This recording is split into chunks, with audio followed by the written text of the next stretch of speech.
G'day to all my friends and family, and welcome to Jim's 5am Club. It's Tuesday late afternoon and I've come for a walk. I've come for a bushwalk over here at North Rocks, between North Rocks and North Mead. And there's a beautiful trail that I just discovered a couple of days ago. And I've taken a different path today, and it's bringing me in at a different angle. And I'm just coming here to a structure known as the North Rocks Dam, which is quite a significant structure, concrete structure. It's probably about at least 30 or 40 metres high from its lowest point. And as you can see, it's covered, absolutely covered in graffiti. It'd be a nice little place, I guess, to come down for younger people, to come down here and get some selfies, because it does have a Melbourne urban feel with all the so-called artwork. Some people call it artwork. I just call it an expression of bad taste, but I'm old school. But here you go. When I first came down here, I said to myself, wow, I came to North Rocks Dam expecting to see an area of water dammed behind the dam.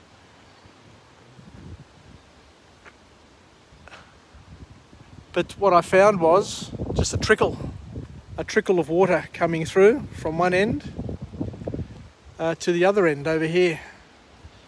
So much for the dam. And I thought, well, must have been just a project that went wrong, or some people just trying to make some money from the government.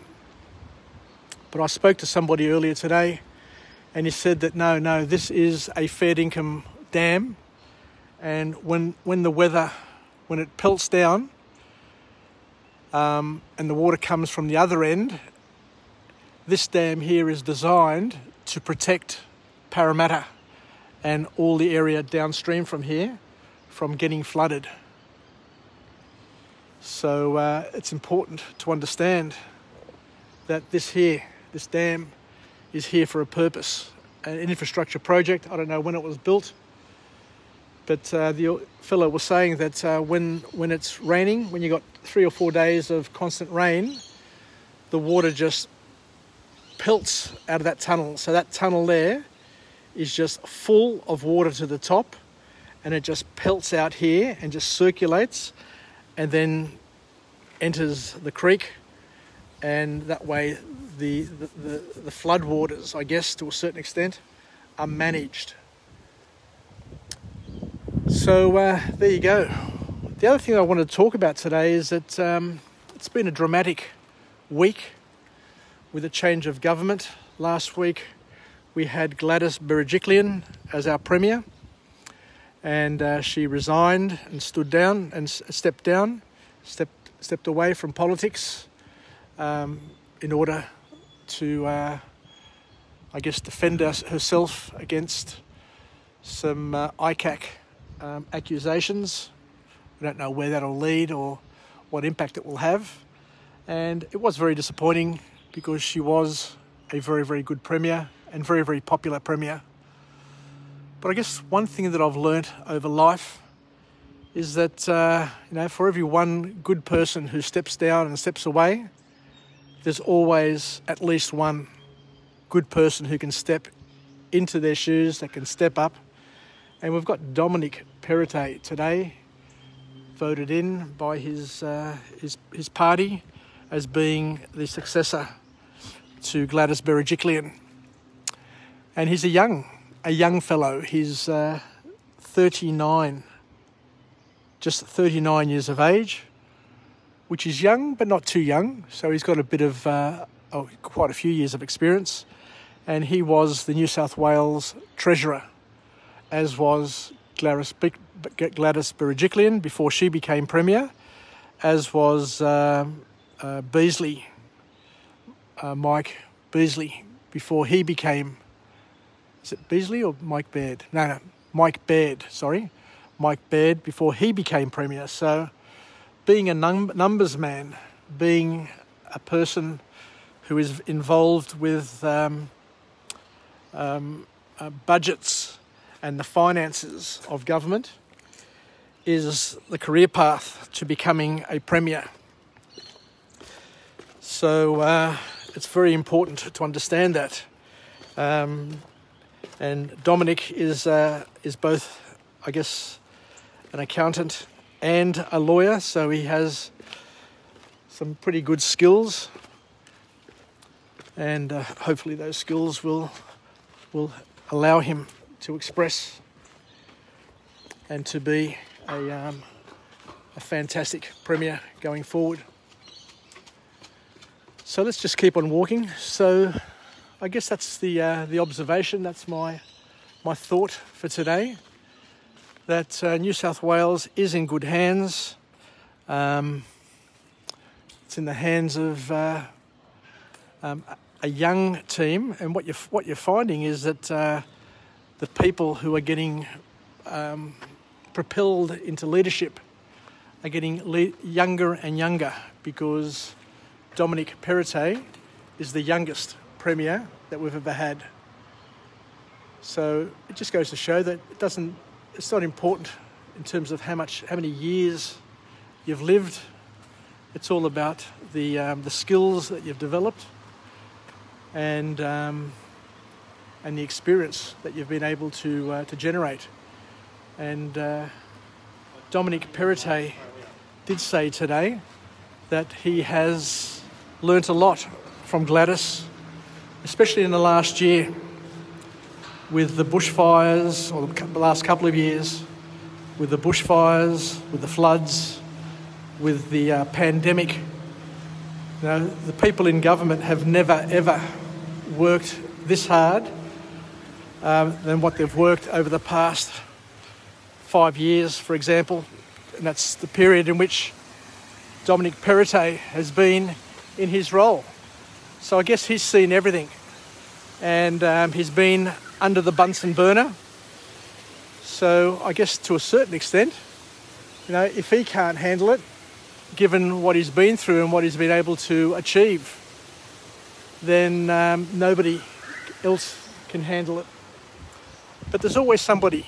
There's always somebody who can step up.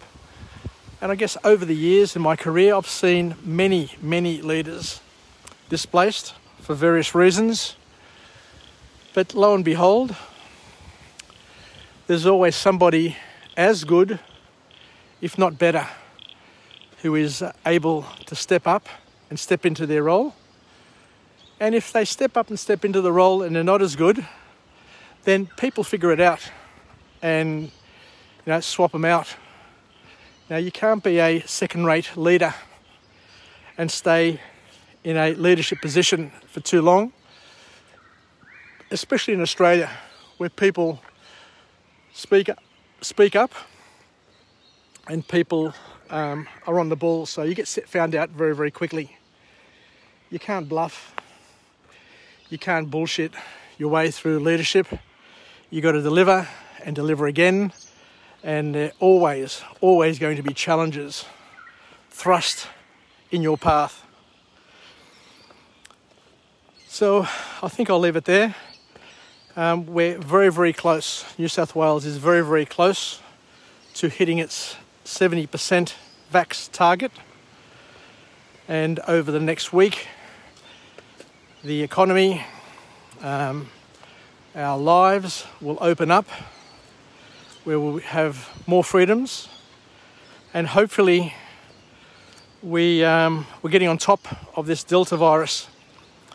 Thankfully, the numbers are starting to drop and the vaccination rates are starting to soar. It looks like New South Wales will hit the 90% plus first dose over the next week. which is absolutely phenomenal. Who would have thought, given the slow start and the shaky start that we had with all of the negativity by anti-vaxxers and all the people on social media who were trying to disturb and cause tremendous issues, that Australia would be possibly, I wouldn't be surprised if Australia is one of the highest vaccinated countries in the world. But